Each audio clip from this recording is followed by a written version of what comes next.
ಪರಿಶುದ್ಧಾತ್ಮನೇ, ಅಮ್ಮಗಾಗಿ ಪ್ರಾರ್ಥಿಸ್ತಾ ಇದ್ದೇವೆ ಕರ್ತನೆ. ಎಲ್ಲ ಬೆನ್ನು ನೋವುಗಳು ಯೇಸುವಿನ ನಾಮದಲ್ಲಿ ಮುರಿತಾ ಇದ್ದಾವೆ. ನಜರೇತಿನ ಯೇಸುವಿನ ನಾಮದಲ್ಲಿ ಕರ್ತನೆ, ಒಂದು ಬಿಡುಗಡೆ, ಸೌಖ್ಯ ನೀನು ಅನುಗ್ರಹಿಸು. ನಿನ್ನ ಬಾಸುಂಡೆಗಳಿಂದ ಕರ್ತನೆ ಅಮ್ಮಗೆ ಗುಣವಾಯಿತು.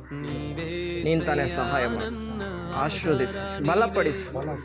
ನಿನ್ನ ನೋವನ್ನೆಲ್ಲ ಕರ್ತನೆ ನಿನ್ನ ಮೇಲೆ ಆಗ್ತಾ ಇದೆ. ನಿನ್ನ ಕರ್ತನೆ ಆರೋಗ್ಯವನ್ನು ತುಂಬಿಸ್ತಾ ಇರೋದಕ್ಕಾಗಿ ಸ್ತೋತ್ರ. ನಿನ್ನ ಸ್ಪರ್ಶ ಮಗಳ ಮೇಲೆ ಇರೋದಕ್ಕಾಗಿ ಸ್ತೋತ್ರ. ಯೇಸುವಿನ ನಾಮದಲ್ಲಿ ಬೇಡುತ್ತೇವೆ ತಂದೆ, ಆಮೇಲೆ. ತೆಗಿರಮ್ಮ, ದೇವ್ರ ಕಾರ್ಯ ಮಾಡಿದಾರ, ತೆಗ್ಬಿಡಿ ಬೆಲ್ಟ್. ದೇವ್ರ ಕಂಡೆ ಅಲ್ಲ, ನಿಮಗೆ ಒಳ್ಳೇದಾಗಬೇಕಮ್ಮ.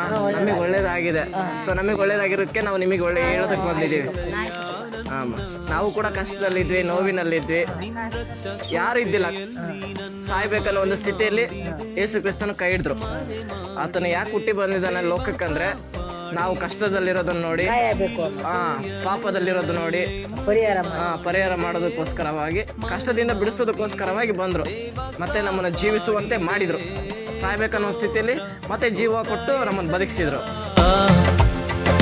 ಸ್ತೋತ್ರ ಸ್ತೋತ್ರ యేసయ్య, ಸ್ತೋತ್ರ ಸ್ತೋತ್ರ యేసయ్య.